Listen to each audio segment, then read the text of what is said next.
Well, I am Rodney Clapp. I'm a writer and an editor. I grew up Country Church United Methodist in rural Oklahoma. We didn't have tent revivals, but at least twice a year we had revivalists in, and they would preach revivals. When I was in high school, something happened at our church that was called the Lay Witness Mission. They talked a lot about what does it mean to be a Christian, not just on Sunday, not just once a week, but Monday through Saturday as well. And that was a kind of a real turning point for me in my spiritual life. I had known since junior high that I wanted to write. I loved movies, and I thought I wanted to be a film critic. But I went to Oklahoma State University, and of course I was only there a few weeks or days before I realized you don't become a movie critic by studying at Oklahoma State University. There's no film school, or at least there wasn't in the mid-70s when I was there. At the same time, I had had this real uprise and upsurge in the importance of my faith, so I began to look in a little bit different direction, and I began to think, well, maybe I should go into some sort of Christian or theological publishing.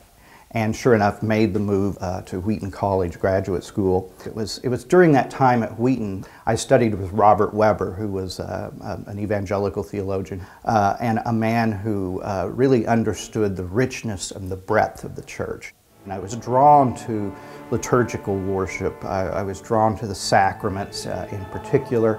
And so what I would now call a Eucharistically centered spirituality became profoundly important to me and an essential part of my faith life, literally a part that gives nutrition and vitality to my faith.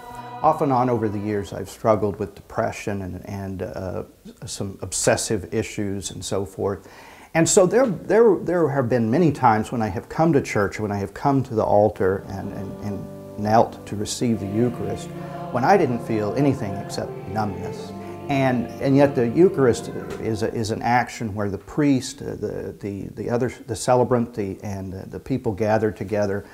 God and Jesus Christ, the resurrected Christ, is coming into that and is really present. We live in this very busy culture. We live in this frenetic culture. I've long had this sense that there's an emptiness and a desperation at the heart of our spectacle-oriented consumer culture, and wanted to struggle with how, as Christians, do we respond to that without simply falling totally into it. I think at the Eucharist, it's just a very sensual thing of chewing the bread and swallowing the wine with its mild sting and taking that down and just being totally involved in it bodily. It's extremely rich to me, and the Eucharist is something that's so rich it can contain all of those states of minds and possibilities.